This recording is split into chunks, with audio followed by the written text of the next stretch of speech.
Okay, here comes an ad lib presentation of the beginning of the course itself. We'll reintroduce our head, heart, and gut mnemonic. And jump in.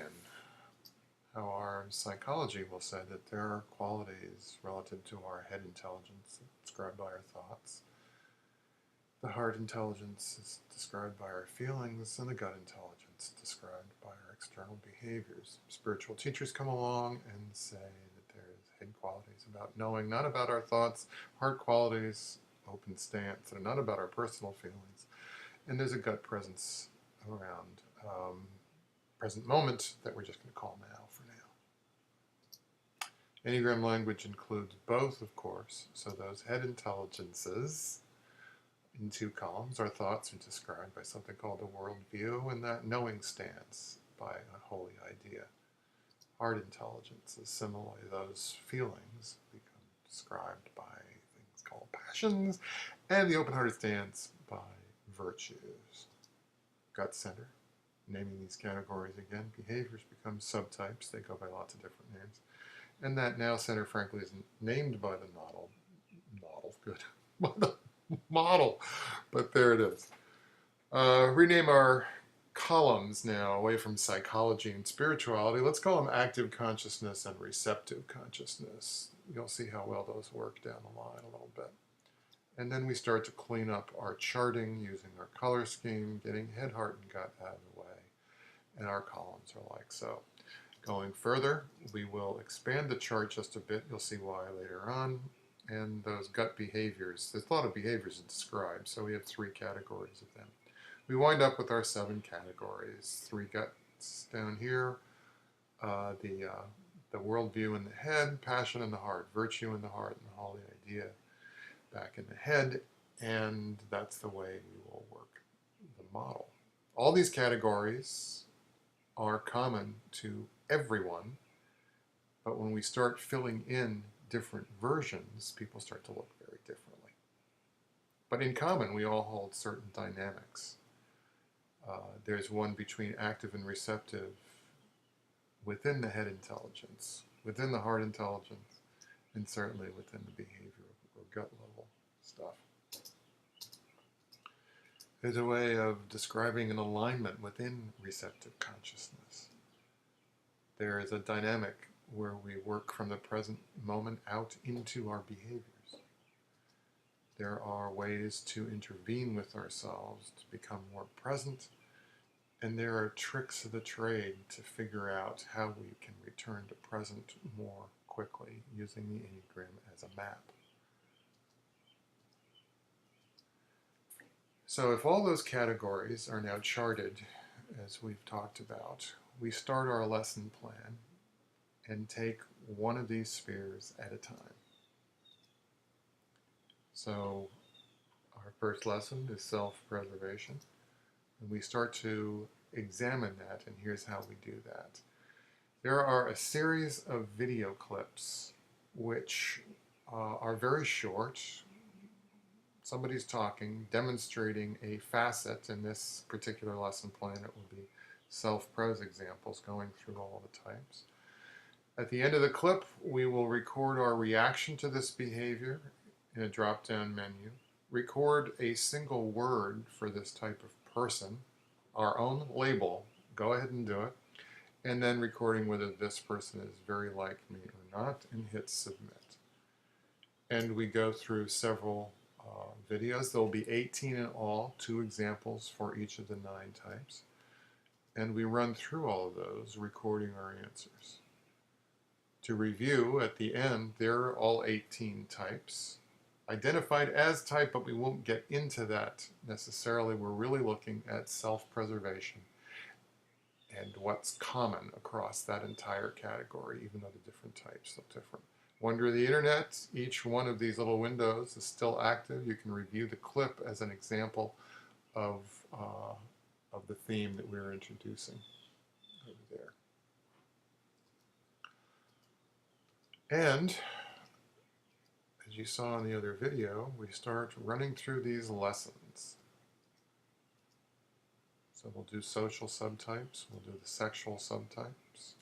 We'll have a lesson on the world view of all 9 types and 18 examples, but focusing on what the category means, since everybody has a version of each of these categories. So that's a pretty good chunk of time, figuring out how much that's going to take. After we have built all these categories, we can now go back and examine individual types, assembling for the first time what a 1 actually looks like. We've reviewed all those categories already. Here are their names. And here's another way of reviewing it. Our type 1, the holy idea, our 2 exemplars from prior. And here's where we start feeding back information to our participant. So our reaction from delight to mild aversion to disgust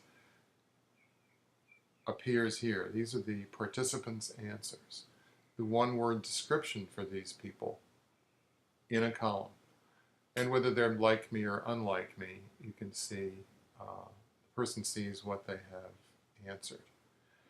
The idea behind this is that we can get through it more quickly because we know what the holy idea is, or something about it. We know something about the virtue, about the passion, about the worldview. But here they all are assembled around type 1.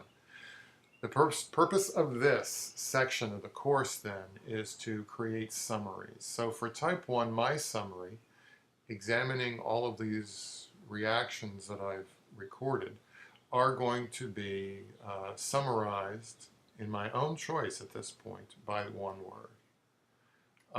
Again, we'll take like me or not like me and do a summary version. We'll give people an opportunity to choose from 3 of these words or just 3 new words.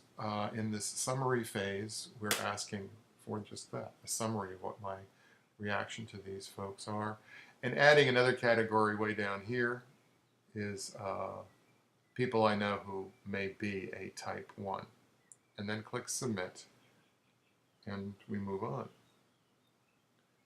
And do the same process. You see how this is a review of things we've already known, but we're solidifying the information that we've been exposed to, understanding the categories used to describe each one of these types, and are assembling a summary of our reactions to them. And we finish out the animation here and go to what's next. So we've had our review and filled in our answers. We've done that 9 times, and here's where we are at this point. We've got a notion of what head, heart, gut means as an internal, at least, language. Learned the 7 basic categories, experienced examples of these categories, provided responses to a heap of questions, provided a summary of experience via another 63 responses. What do we provide them? Here's what it looks like.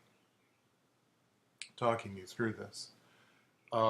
Internal, see the Enneagram, you see 3 different like me's. There's different possibilities of that.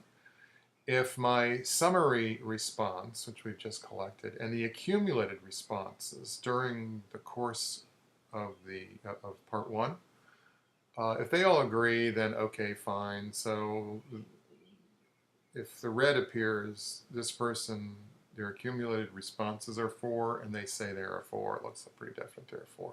Could be something else, though. It could be that their summary, like this person, another person might say, I think I'm a 2 in the summary. But all their accumulated responses are saying that they're a 9 during the course of the process. So there's feedback information here. There's scoring involved, but the score is not the important thing. It's what happened during the participants' use of these materials.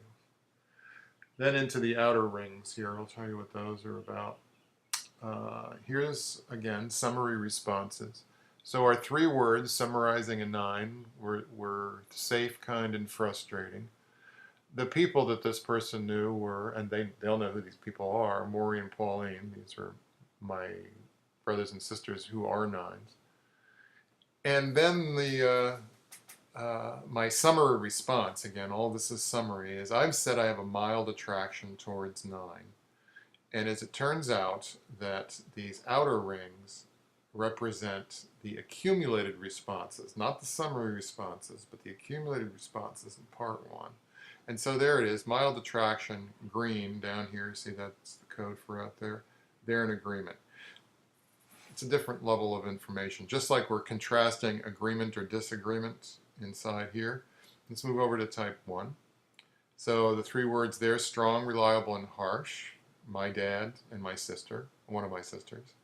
And here's where my summary is stated to be aversion to type 1, but there's an asterisk there. Asterisk means your summary response disagrees with your accumulated reactions to type. And you'll see where aversion conflicts with yellow out there, which is ambivalence. Those are my accumulated responses versus my summary responses.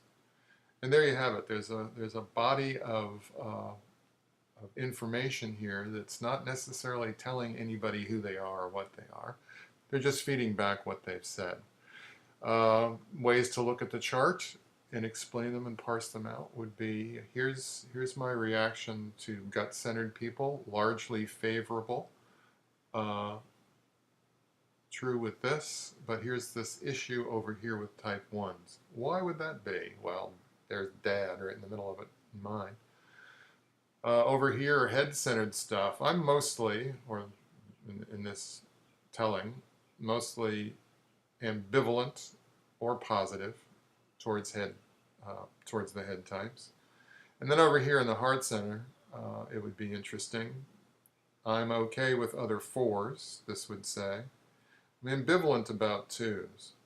And I got a problem over here with 3s. I'm saying I'm neutral to them, but in the background I have said that I got a problem. So that's it. Yeah.